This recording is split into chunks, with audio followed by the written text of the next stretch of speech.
मनुष्य में पाचन तंत्र क्लास 10 वाले बच्चे के लिए बायोलॉजी का सबसे इंपॉर्टेंट टॉपिक पड़ जाता है। ये बोलता है कि मनुष्य में पाचन तंत्र का सचित्र वर्णन करे। 5 नंबर का भी क्वेश्चन आता है और यहाँ से सबसे ज्यादा ऑब्जेक्टिव भी प्रश्न आपके आता है। 2 अंक वाले भी यहाँ से सबसे ज्यादा प्रश्न आते हैं। कैसे आते हैं इसको बारीकी से समझेंगे, ध्यान दीजिएगा, एक एक बातों को समझाऊंगा। इसका पीडीएफ भी डिस्क्रिप्शन में दे दूंगा, जाकर इसको देख सकते हैं, ठीक है ना। मनुष्य में पाचन तंत्र, मनुष्य में जो पाचन तंत्र होता है यानी मनुष्य में आहार नाल और पाचक जो ग्रंथियां होता है, जो पाचक रस होता है, ये सब मिलकर हमारे शरीर में भोजन पचाने का काम करता है। सोचिए, जब हम लोग भोजन करते हैं तो पहले मुंह में डालते हैं और मुंह से पचते पचते ये छोटी आंत से होते हुए आपका बड़ी आंत तक और बाद में रेक्टम यानी मलाशय से बाहर निकल जाता है। यानी हमारे शरीर में भोजन कैसे पचता है, इस बात को ध्यान से और बारीकी से सब समझेंगे, ठीक है ना। देखो, मनुष्य में पाचन तंत्र को समझने के लिए आपको आहार नाल जानना पड़ेगा। देखो, मनुष्य का ये जो होता है ना, आहार नाल सबसे लंबा भाग होता है। सबसे पाचन की क्रिया का क्या होता है, सबसे लंबा भाग होता है। और आहार नाल के भी अंदर जाएंगे तो छोटी आंत सबसे लंबा भाग होता है और यहीं पर भोजन पचता है। अब आप ये सोचेंगे सर छोटी आंत बड़ी आंत काम है, तो समझ में नहीं आ रहा। आएगा बाबू,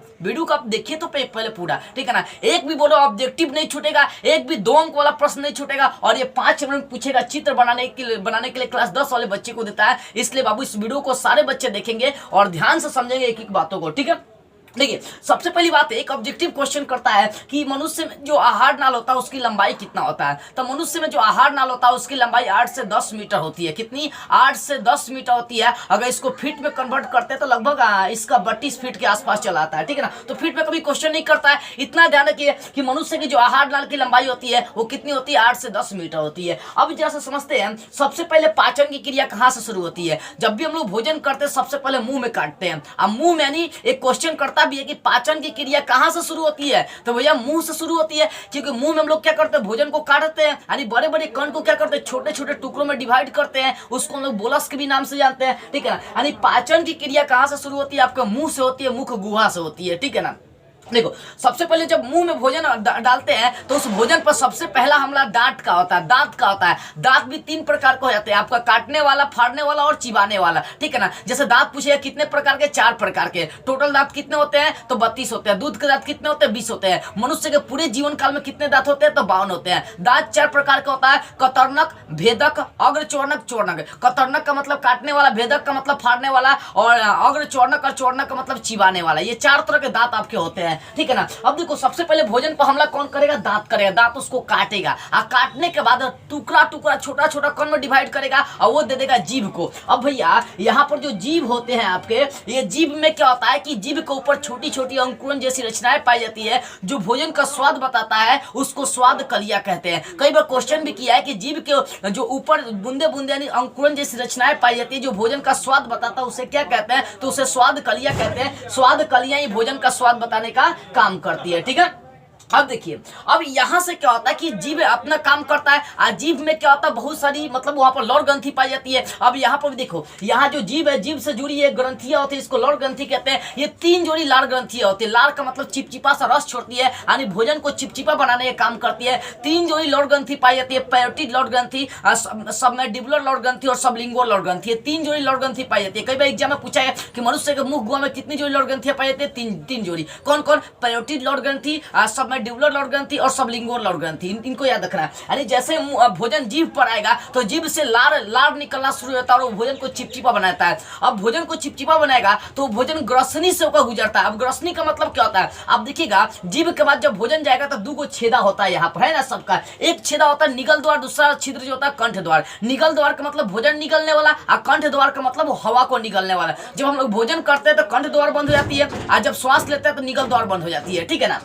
अब देखिए, यहाँ पर इन दोनों छिद्रों को मेंटेन करने वाला इपीग्लोटस होता है। इपीग्लोटस मतलब दोनों छिद्रों के बीच में ऐसा एगो डंटी निकला रहता है। वो क्या करता है, जैसे भोजन करेंगे तो कंठ द्वार को बंद करता है। इतना समझिए कि जीभ के बाद भोजन कहाँ जाता है बाबू, आपकी ग्रसनी में जाता है। ग्रसनी में 2 छिद्र होते हैं, कंठ द्वार, निगल द्वार। तो भोजन निगल द्वार से होकर जाएगा और हवा कंठ द्वार से होकर जाएगा। अब भोजन निगल द्वार के माध्यम से कहाँ गुजरेगा, हई जो नली आपको दिखाई दे रहा है इसका नाम है ग्रॉस नली। यानी अब भोजन हमारी गर्दन से होकर गुजरेगी तो देखो, गर्दन में ग्रॉस नली जो होता है ना, इसमें भोजन डायरेक्ट नहीं गिरता। सोचिए, अगर डायरेक्ट भोजन इसमें गिर जाता तो हम लोग का जो आमाशय है, हम लोग का जो पेट है, वो पूरी तरह से खराब हो जाती, ठीक है बाबू। लेकिन ध्यान से बात करें कि भोजन या इसमें क्या होता है, देखिए ये आपका आमाशय है, ठीक है, इसी को पेट कहते हैं और इसी में ये भोजन गिरने का काम करता है। तो जैसे ये भोजन गिरता है तो भोजन सीधी नहीं गिरेगा, ये मतलब सिकुड़ते फैलते गिरेगा और इस क्रिया को क्रमाकुंचन कहते हैं। क्या कहते हैं? क्रमाकुंचन कहते हैं। यानी भोजन डायरेक्ट गर्दन में नहीं गिरता है, ये क्या होगा, सिकुड़ते फैलते, इस क्रिया को क्या बोलेंगे, क्रमाकुंचन कहते हैं। अभी ग्रॉस नली से होते हुए हमारा भोजन इसमें आता है, ये आपका कौन सा, ये आमाशय है, ठीक है ना। इसमें क्या होता है, आपका भोजन चलाता है। आमाशय को पेट भी कहते हैं। देखिए आमाशय को कहेंगे पेट कहने का मतलब आमाशय हो गया। अब हम लोग का भोजन कहाँ गिरा, पेट में गिरा। अब पेट में पाचन करने के लिए यहाँ पर हाइड्रोक्लोरिक अम्ल उपस्थित होता है, जो भोजन समझिए कि आया है उसमें जो जीवाणु बैक्टीरिया होता है उसको मारने का काम और भोजन को पचाने का भी काम यहीं पर करता है। लेकिन साथ में हाइड्रोक्लोरिक अम्ल नहीं पचा पाता पूरी तरह से भोजन को, यानी हाइड्रोक्लोरिक अम्ल भोजन को अम्लीय बना देता है। याद रखिएगा, इतना समझिए। अब यहाँ पर भोजन में जो प्रोटीन होता है उसको पेप्टोन में बदलने के लिए यहाँ पर एंजाइम पाया जाता है आमाशय में, पेप्सिन। कई बार पूछता है कि प्रोटीन को पेप्टोन में कौन बदलता है, तो पेप्सिन नामक एंजाइम बदलता है, ठीक है ना। यानी आमाशय में ही, पेट में ही क्या होता है कि पेप्सिन नामक एंजाइम प्रोटीन को पेप्टोन में कन्वर्ट कर देता है।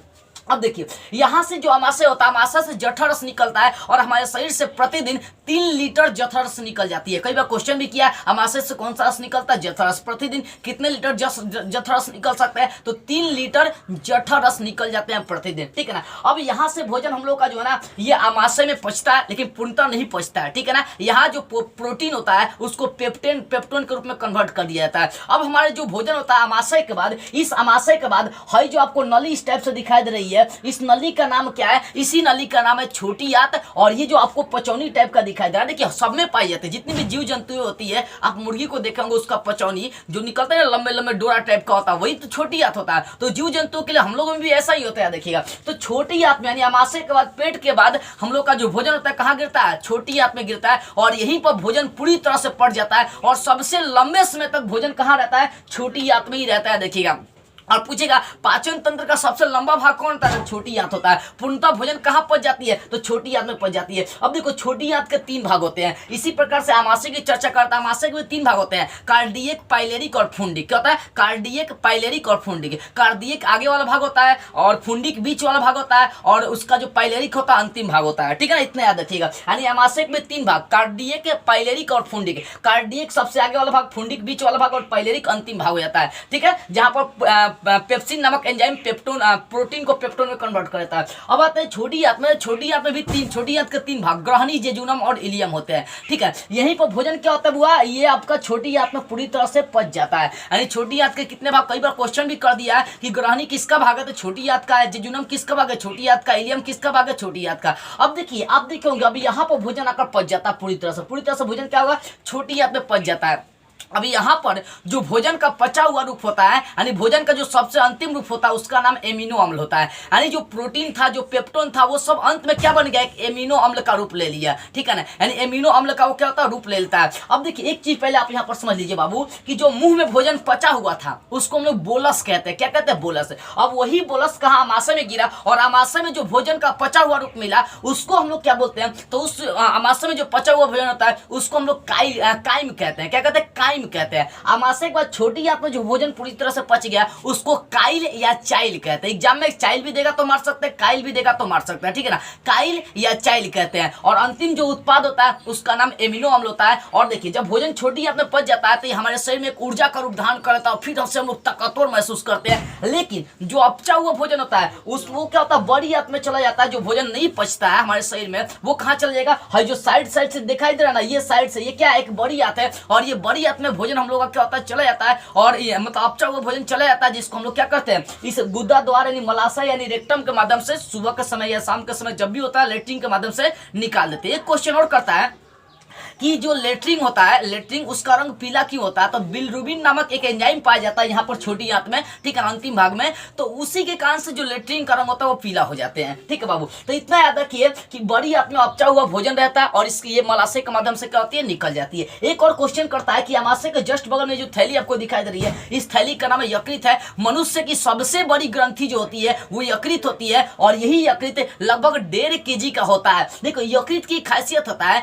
कि ये क्या करता है कि अगर ये क्या करता है कि विषैले चीजों को मारने का काम करता है, ये जहर को मारने का काम करेगा। मान लीजिए आपको बाय चांस कोई चाकू घोंप दिया और आपका चाकू यकृत में ही जाकर लगेगा, तो भैया आप जल्दी मर नहीं सकते। क्यों? क्योंकि यकृत में कोशिका विभाजन बहुत ज्यादा होता है। अगर यहाँ पर चाकू लग रही है तो ये अपने आप का कोशिका विभाजन कर लेगा बहुत जल्दी। जैसे कोशिका विभाजन का मतलब क्या कर, जैसे मान लीजिए आपका यहाँ छिद्र हो गया, ठीक है, कुछ लग के छेद हो गया, लेकिन कुछ दिनों के बाद आप देखते हैं ये छिद्र भर जाता है। कैसे? तो वहां के आसपास की कोशिकाएं क्या करती है, अपने आप को तोड़ के वो भरने का काम करती है। उसी प्रकार से यकृत बहुत जल्दी अब बहुत ज्यादा कोशिकाओं का विभाजन करता है, ठीक है ना। यानी विषैले चीज को पूछेगा, विषैले चीज को अविषैला बनाने का काम कौन करता है? यकृत करता है। यकृत की यही खासियत है, ठीक है ना। मनुष्य की सबसे बड़ी ग्रंथि यकृत है। मनुष्य को पूछेगा सबसे छोटी ग्रंथि कौन होती है, तो मनुष्य की सबसे छोटी ग्रंथि पिट्यूटरी ग्रंथि होती है। देखो पिनियल ग्रंथि होती है लेकिन उसका कोई खास योगदान नहीं होता, इसी कारण से पिट्यूटरी ग्रंथि दिया जाता है।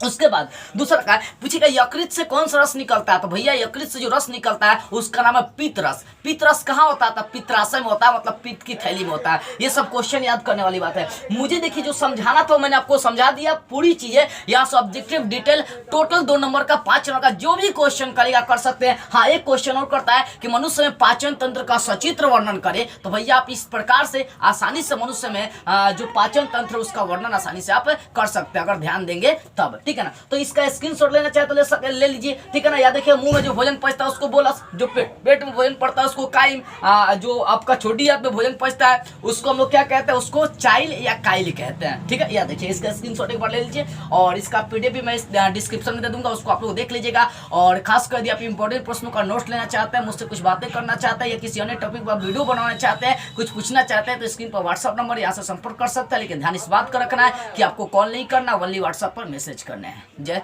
हिंद।